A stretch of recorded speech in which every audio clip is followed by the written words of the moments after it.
again, fellow Nerfers. I'm doing this video because A, I wanted to, and B, I posted this this thing on Reddit, and one of the replies was basically, could we see a firing demo? And I said, yeah, you know, and then he said, I'll probably do something about the internals as well. And this is for the guy who posted that. I can't quite remember his Reddit tag at the moment, but I'm sure I will at some point. I suppose the first thing is, why did I bother? I mean, when you can go out and buy a perfectly good, perfectly excellent, in fact, I'm led to believe, full auto hopper fed blaster with a 50 round capacity. One, I don't have them. Two, they're quite hard to get hold of in the UK. Three, they're £100, which is well outside my price range for a single blaster, and I'd still have to mod it. I still have to put switches in, wiring in, you know, the whole 9 yards, and that would bring the cost up to about 110. And for 110 over here, I can actually just get a Nemesis, which has got double the capacity. Yay! Second reason is I like modding. I mean, you look at something, you think, oh, that's interesting, I wonder what I can do with that. And I've wanted a full auto hopper fed blaster firing Rival for quite some time, because I like the Rival blasters, but there's not a huge amount you can do with them. Getting K26 springs over here is really expensive, because the shipping from the US to the UK is a lot, and also the websites that sell them tend not to add the VAT. That's kind of the UK equivalent of sales tax, and that's 20%. And if something comes into the country from outside the EU and it hasn't had VAT added to it, the post office will add the VAT. They won't deliver it until you've paid the VAT, and they won't deliver it until you've paid the VAT plus an £8 handling charge. So, you know, for a $5 spring, you're looking at paying well over £20. So you can't. And then there's the gears. You know, you put too strong a spring and a blaster with plastic gears, and you're going to shear the gears off eventually. And given how much Rival blasters cost over here in the UK, and it is a lot, it's just not worth it, you know, for maybe a 20 FPS increase. And that doesn't really translate to a lot of range, because that's muzzle velocity, and these things slow down really quickly because they've got really high friction and air resistance. So I did this because I wanted to. I thought it'd be fun, and because I could get one of these cheaply and muck about with it and see what I could come up with. I did try various options, like just turning it upside down and putting a hopper up here. Yeah, means I'm going to have to move the handle, which means the hand, yeah. And also, if you're going to have a hopper, I think really you want to make it look, for me anyway, you know, look like part of the blaster, and not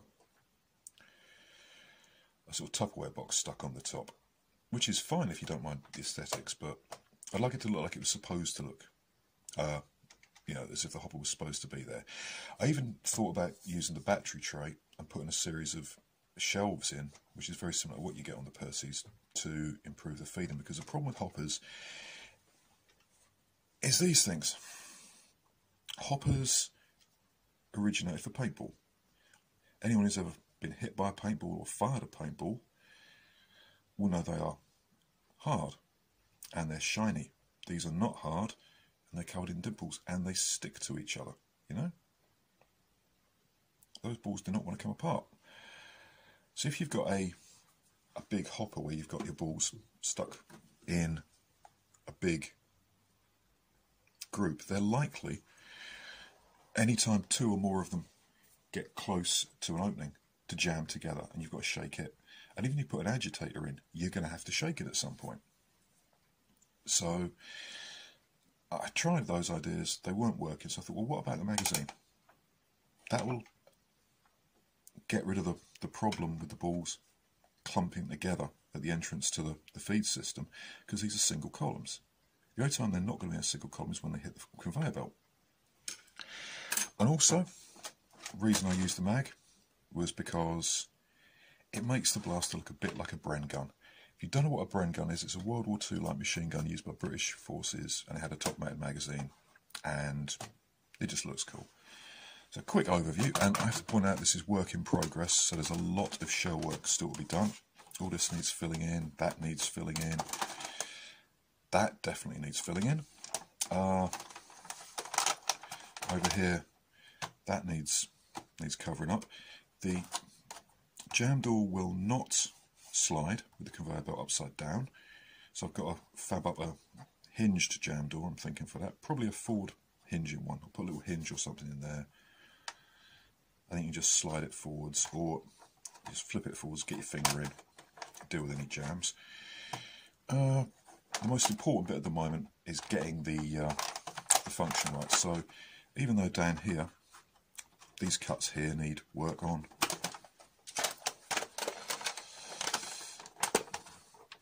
these cuts here need work, and those cuts for the end cap for the magazine are there for a reason, because they let you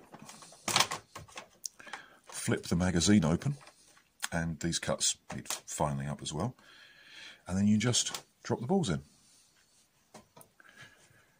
And it's a nice tight fit, so you don't need to put a catch on it.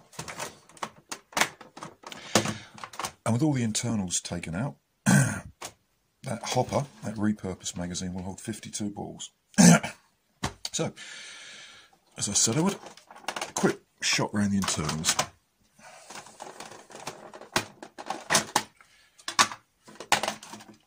There's nothing particularly brilliant about this, there's nothing too unusual.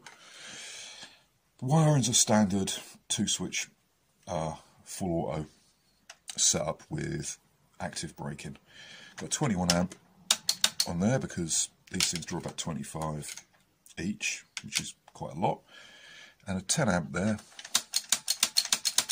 because A, it takes up a lot less space, and B, it's only got the one motor, and the motor is a smaller one than these. I don't know what the designation number for these is, but this looks to me like it's a 230, which is sort of the big brother to the 130 a lot of us use.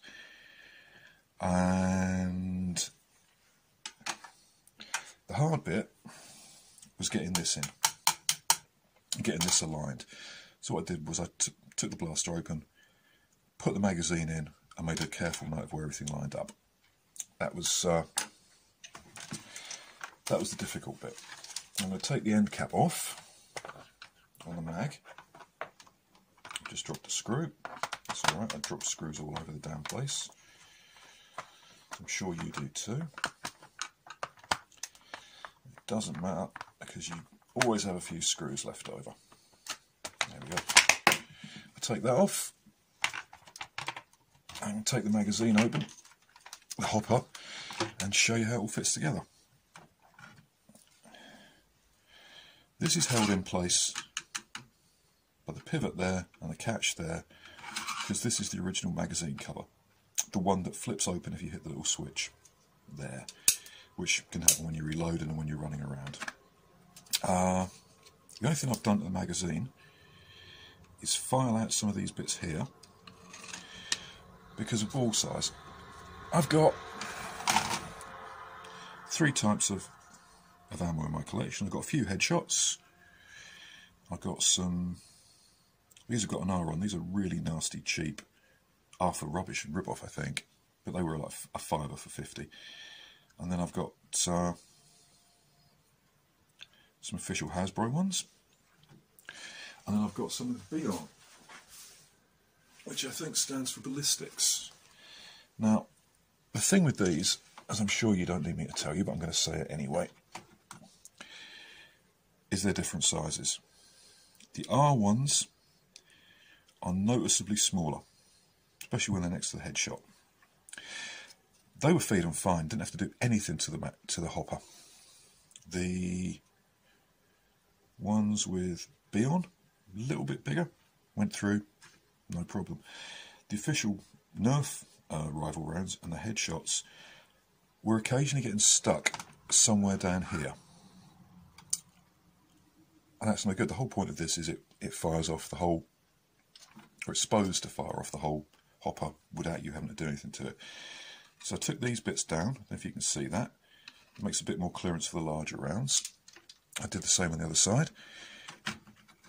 And this was what took most work. Because this is intended to feed from a spring-loaded magazine, down here you've got sort of apertures to feed from here into here. Because remember, this is the top of the magazine. So that was causing a few problems with balls getting stuck. So I've dremeled all that out. I've also included, increased the diameter of that to allow balls to get through a bit easier. And that seems to be working okay. Now, I'm expecting to have to give it a shake every now and again. But on the whole, I'm quite happy with how it's going. So to mount that, obviously it's epoxy to there. To support it in here, I've just got some putty shelves. And that's just a blob of putty put in, and then the putty is covered with a thin layer of polythene, really, because epoxy putty, no matter what type it is, doesn't stick to polythene. You can just peel it off, and that means this can come out for servicing and fiddling with. And there you go. That's the motor. That's a 230. Definitely a 230, unless I'm wrong. It seems to be feeding rather reliably at the moment. I haven't got a chrono that's big enough for these to go through, especially not the official ones. But rate of fire has pretty much doubled up to about 8 balls a second, and it's definitely hitting harder. So what I'm going to do is button this up and then give you a firing demo. Okay, I think we're about ready to go. The big stack of coffee cans at the end of the hallway is the target. Here's the blaster loaded up with 52 high impact rival rounds. Let's see what happens.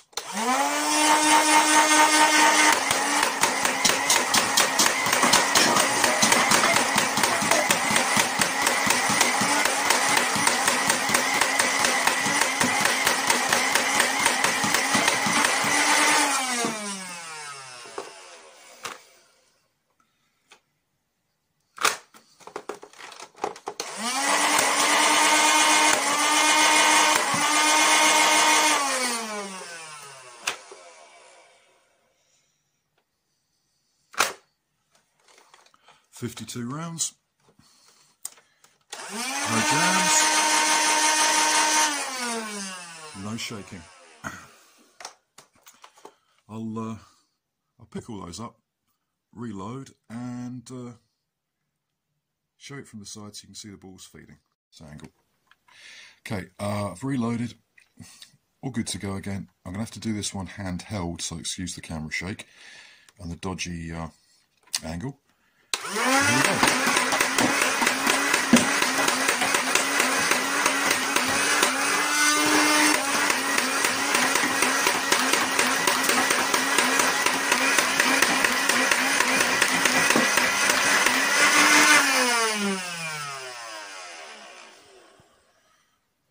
Let's flip the lid. Ready for reloading. Have all the balls gone? Looks like it. Yep. Everything fired. There you go.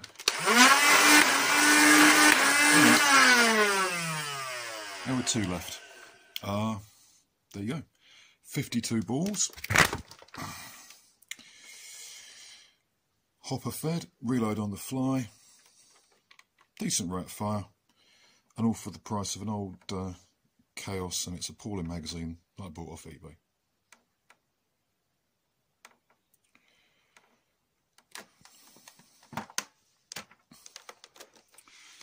I think that's pretty reasonable for a few days' work. Only thing to do now is fill in the gaps, complete the shell work, and think of a paint job.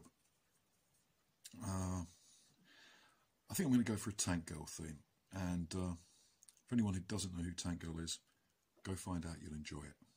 Thanks for watching. Comments in the comments section.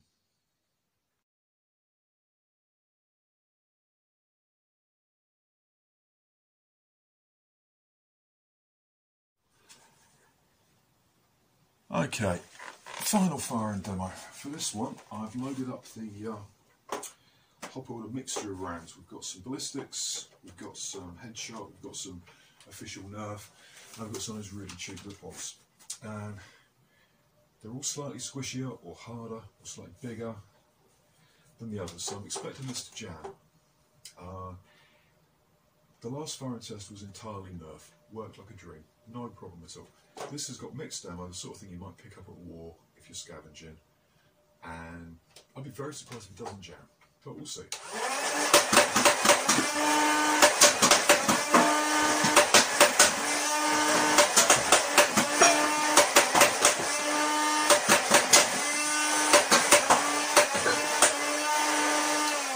Yeah, we got a jam. Okay, you get a jam. The best thing to do is take a stick, push down on the rear of my spine.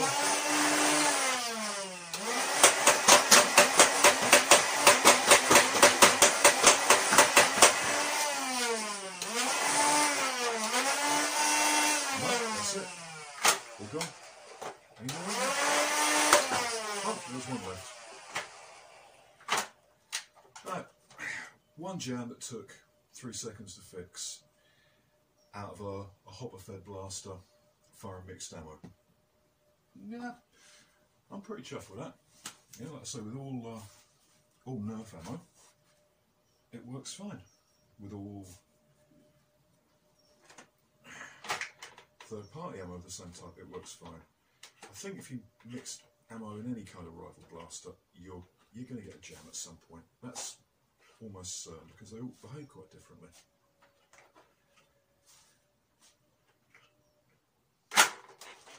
But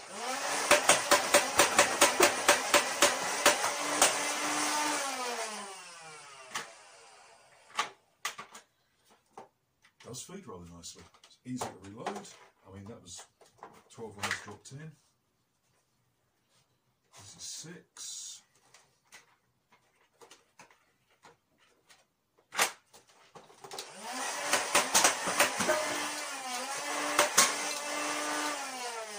All gone?